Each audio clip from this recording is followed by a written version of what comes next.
Salut les amis, j'espère que vous allez bien. Aujourd'hui, on se retrouve pour une nouvelle vidéo. Nous allons parler aujourd'hui de la Chypre du Sud, de la procédure d'études, le coût de vie et du job étudiant. Également, nous allons parler de l'immigration vers la Chypre du Sud. Donc, si vous devez savoir comment se rendre au Chypre du Sud et que vous êtes nouveau sur ma chaîne, abonnez-vous et activez la cloche de notification pour recevoir toutes mes prochaines vidéos. Et prière de regarder la vidéo jusqu'à la fin.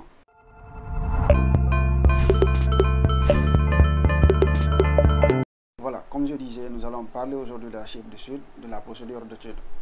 La procédure, ce que vous devez retenir, la procédure est un peu comme celle du Nord. Donc, il n'y a pas de visa. Je répète encore, il n'y a pas de visa. Puisque la Chypre est l'un des rares pays qui n'est presque pas représenté sur le continent africain. Vous n'avez pas besoin de visa.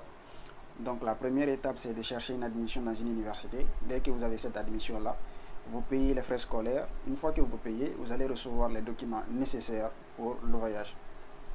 La différence entre la procédure du Nord et celle du Sud, c'est que la procédure du Nord est 2 fois moins chère, voire 3 fois moins chère que celle du Sud. Parce que les frais de scolarité dans les universités chypriotes côté Sud, vous devez vous attendre à 2500 €, 3000, 4000, voire jusqu'à 6000 €.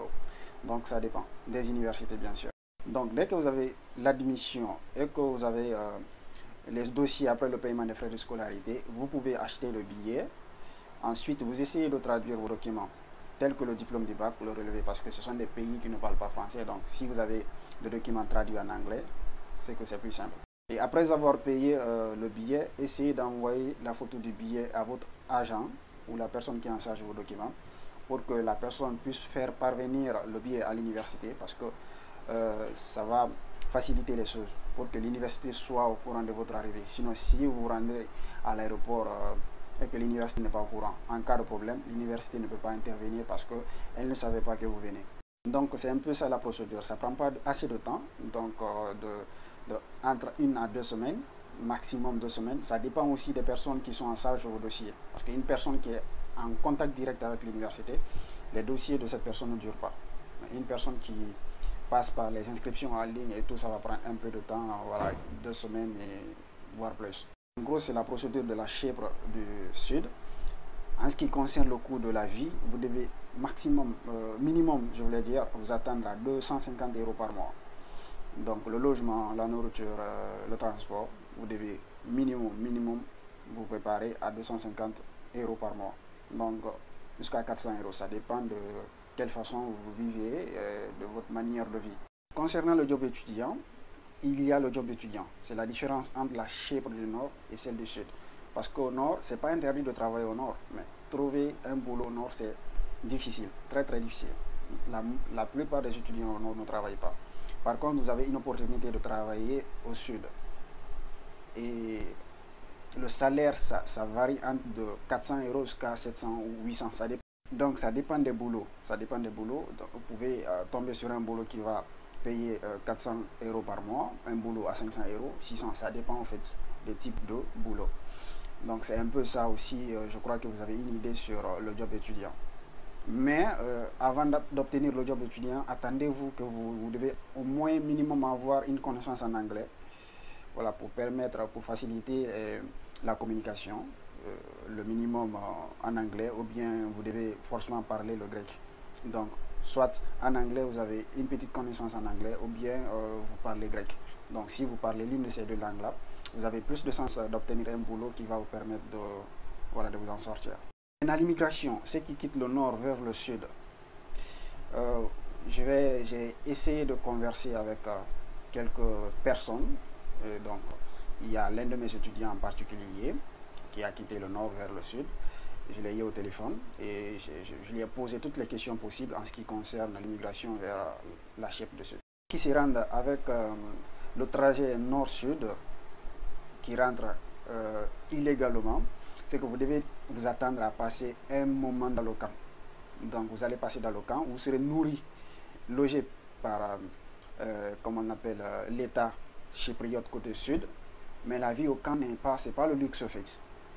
C'est que vous devez avoir un peu d'argent sur vous, parce qu'une fois que vous partez dans le camp, ils vont vous donner les repas dont vous n'avez pas l'habitude de manger. Donc le repas, ça va être difficile pour vous de vous nourrir si déjà on vous donne quelque chose que vous n'aimez pas. Donc si vous avez déjà de l'argent sur vous, vous pouvez aller au supermarché, acheter ce que vous voulez et vous mangez ce que vous voulez. Vous allez dormir sans problème, mais le repas n'est pas le luxe. Ce n'est pas un luxe au camp. À votre sortie du camp, ils vont vous donner un document. Ce document va vous permettre de circuler librement sur le territoire chypriote côté sud. Et avec ce document, vous allez pouvoir bénéficier chaque fin de mois de 261 euros. Vous serez payé par l'Union européenne chaque fin de mois 261 euros. Mais des fois, ça arrive qu'on passe un mois sans vous payer. Le deuxième mois, on vous paye les 2 mois en même temps. Ce qui fait 500, je crois, 500 et quelques euros en tout. Mais vous devez être prêt face à cette situation-là. Parce que si vous savez que vous n'avez rien et qu'on fait un mois sans vous payer, que vous n'avez pas de travail, ça peut vous fatiguer. Donc, il y a ces situations-là aussi qui arrivent. Auparavant, avant de recevoir cette somme-là, c'était difficile parce que c'était des chèques. Donc, avant de recevoir les 261 euros par mois, c'était très très difficile. Mais actuellement, il y a une exigence. Il faut avoir un compte dans une banque pour pouvoir retirer ton argent. En gros, ceux qui partent sur la voie nord-sud illégalement, vous devez vous attendre à passer un moment dans le camp. Et voilà, avoir ces situations de chèques aussi, faire un mois sans être payé par l'Union européenne, bien sûr. Mais déjà, si vous avez des documents là, ces documents-là vous permettront de chercher un travail. Donc, si déjà vous avez l'opportunité de travailler, il y a des champs agricoles et voilà, des livraisons, ça dépend. Si vous avez surtout une connaissance en anglais, ça va beaucoup vous aider, ou bien en grec. Et voilà, si vous avez un travail, ça va vous permettre de ne pas seulement dépendre de ces 261 euros par mois, et vous allez avoir un salaire chaque fin de mois qui va vous permettre de survivre. Maintenant, ceux qui partent sur cette voie aussi et qui ont l'ambition de quitter, par exemple, venir rentrer vers la Grèce ou bien la France ou la Belgique, c'est pas du tout facile. C'est pas du tout facile parce que si vous n'avez pas, on ne vous a pas accordé l'asile et que vous n'avez pas ces documents d'asile, c'est très difficile de quitter la Chypre du Sud vers un autre pays. Donc, ce qui est courant aussi, un réseau qui est courant, c'est le réseau de ressemblance. Donc, il y a des gens qui font des dossiers de ressemblance pour si tu as de l'argent qu'il faut. Il y a des personnes là qui font des dossiers de ressemblance. Tu as ces dossiers, tu prends un vol soit vers la France, l'Allemagne, la Belgique ou bien une autre destination. Et voilà, donc c'est un peu ça. Ne mettez pas dans la tête que c'est aussi facile de quitter la Chypre du Sud pour aller vers un autre pays, parce que c'est bien vrai que c'est un pays de l'Union européenne, mais ce n'est pas un pays de l'espace Schengen, donc il n'y a pas de libre circulation. Si c'était un pays de l'espace Schengen et que tu as un séjour de la Chypre, donc ce séjour-là te permet de circuler dans d'autres pays de l'espace Schengen. Mais pour le moment, la Chypre du Sud ne fait pas partie de l'espace Schengen, c'est justement un pays de l'Union européenne. Je crois que je vais me limiter là, et si vous avez des questions, vous avez mon WhatsApp.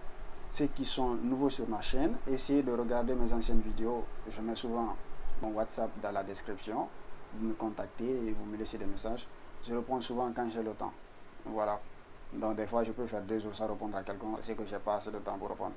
Quand j'ai un temps libre, j'essaie de répondre tous les SMS et voilà, discuter avec des gens, et c'est un peu ça. Donc on se dit à la prochaine fois, s'il plaît à Dieu.